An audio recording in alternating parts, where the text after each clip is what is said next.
नमस्कार दोस्तों, मेरा नाम है Ramesh. Welcome back to Magadh Bhoomi. पिछले वीडियो में हमने बोध गया के बारे में बताया था।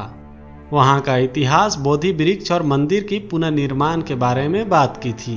तो अगर आपने वह वीडियो नहीं देखा है तो पहले उस वीडियो को देखिए, क्योंकि वह इस वीडियो सीरीज का पहला भाग है। लिंक डिस्क्रिप्शन और आई बटन में मिल जाएगा।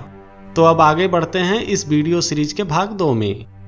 इस वीडियो में हम भगवान बुद्ध के जीवन में घटित घटनाओं के बारे में बात करेंगे। The biography of Gautam Buddha. भगवान बुद्ध की जीवनी। आज से लगभग 2600 वर्ष पूर्व नेपाल के कपिलवस्तु के लुम्बिनी नामक ग्राम में शाक्य वंश के क्षत्रिय राजा शुद्धोधन रहा करते थे। उनकी पत्नी को एक रात स्वप्न में एक सफेद रंग का चमकीला हाथी उनके गर्भ में समाता हुआ दिखा। उन्होंने यह बात राजा को बताई। उसके कुछ ही महीनों बाद रानी मां बनने वाली थी। रानी महामाया अपने गर्भावस्था के आखिरी महीने में अपने मायके जा रही थी। उन दिनों अपने मायके में ही जाकर बच्चे को जन्म देने की प्रथा थी।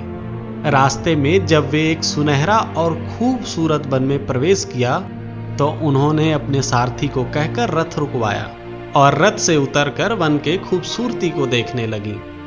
तभी अचानक से उन्हें प्रसव पीड़ा होनी शुरू हो गई। उन्होंने उसी वन में 2 शाल वृक्षों के बीच में एक बालक को जन्म दिया। दिन था बैसाख माह की पूर्णिमा। बालक के जन्म के मात्र 7 दिन बाद ही रानी महामाया का निधन हो गया। रानी के मृत्यु के बाद उस बालक का देखभाल उनकी मौसी गौतमी ने किया था। राजा द्वारा आमंत्रित ऋषियों और महात्माओं ने भविष्यवाणी की कि अगर यह बालक घर में ही रहा तो एक महान चक्रवर्ती राजा बनेगा, लेकिन अगर यह गृह त्याग करेगा तो एक महान संत के रूप में पूरी दुनिया को एक नए दिशा की ओर ले जाएगा।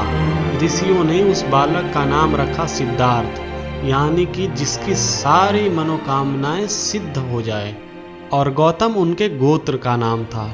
तो इन दोनों को जोड़कर उनका नाम पड़ा सिद्धार्थ गौतम। ऋषियों की भविष्यवाणी सुनकर राजा को बहुत चिंता होने लगी।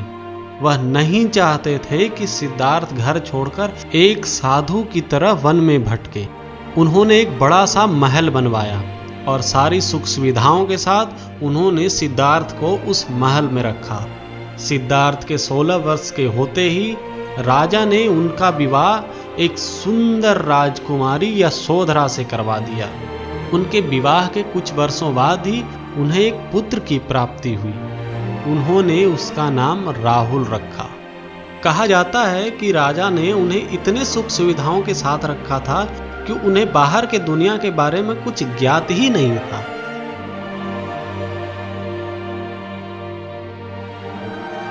एक दिन सिद्धार्थ गौतम ने अपने नगर घूमने के बारे में सोचा। उन्होंने छंदक को बुलाया और उन्हें नगर घुमाने को कहा। छंदक उनका सारथी था जो रथ हाँकता था। दोनों नगर घूमने निकले। कहते हैं कि इस यात्रा पर निकलने के बाद जो दृश्य गौतम को दिखे, उनसे उनकी जिंदगी पूरी तरह से बदल गई। आइए देखते हैं कैसे।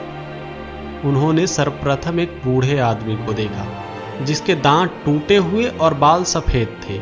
हाथ में लाठी लिए सड़क पर कांपता हुआ चल रहा था। गौतम ने अपने सारथी से पूछा कि यह कौन व्यक्ति है और ऐसा क्यों है। छंदक ने उत्तर दिया, राजकुमार, यह एक बूढ़ा आदमी है। इसकी उम्र लगभग 70 वर्ष तो होगी ही।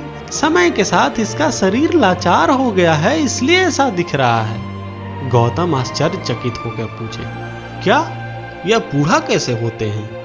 छंदक ने कहा, यह तो संसार का नियम है।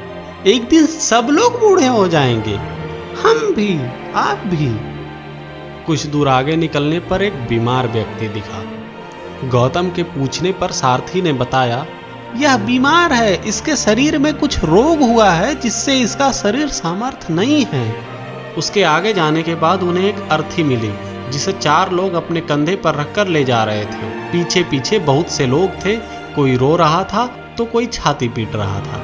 इस दृश्य ने गौतम को विचलित कर दिया। उनके सारथी छंदक ने बताया, यह कोई आदमी है जो मर गया है। इसलिए लोग इसका अंतिम संस्कार करने शमशान घाट ले जा रहे हैं। जो लोग इनके पीछे पीछे हैं वह इनके परिवार और मित्रगण हैं। यही तो इस संसार का सार्वभौमिक सत्य है जिसे हम सभी को सामना करना पड़ता है, चाहे हम चाहें या नहीं। एक दिन अंततः सबको इस संसार को छोड़कर जाना ही पड़ेगा, चाहे वो भले ही कोई कितना भी बड़ा ज्ञानी या राजा ही क्यों ना हो।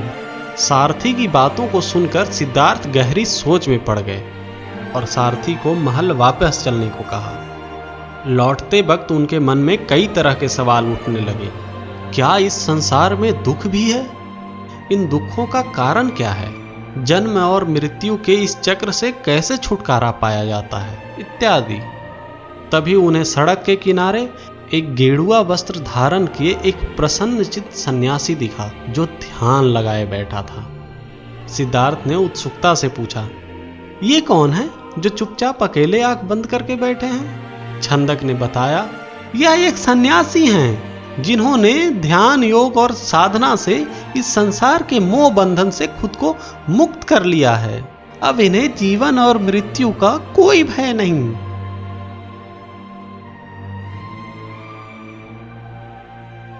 इन सब दृश्यों को देखकर सिद्धार्थ जब अपने महल पहुंचे तो वह बहुत ही उदास रहने लगे।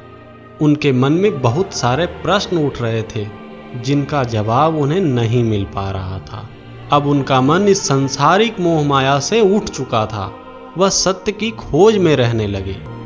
एक रोज जब वह अपने पत्नी और पुत्र राहुल के साथ सो रहे थे तो मध्यरात्रि में चुपके से यशोधरा और राहुल को छोड़कर महल से बाहर निकल आए। वे राजपाट, भोग विलास और मोह माया को त्याग करके सत्य की खोज में निकल पड़े। उस वक्त उनकी उम्र मात्र 27 वर्ष थी। यही था उनके जीवन का महाभिनिष्क्रमण। नगर के बाहर निकलकर नदी के किनारे उन्होंने अपने तलवार से अपना बाल काटकर अपना तलवार और पसंदीदा घोड़ा कंथक को नदी के किनारे छोड़कर ही नदी पार करके दक्षिण दिशा की ओर चल पड़े।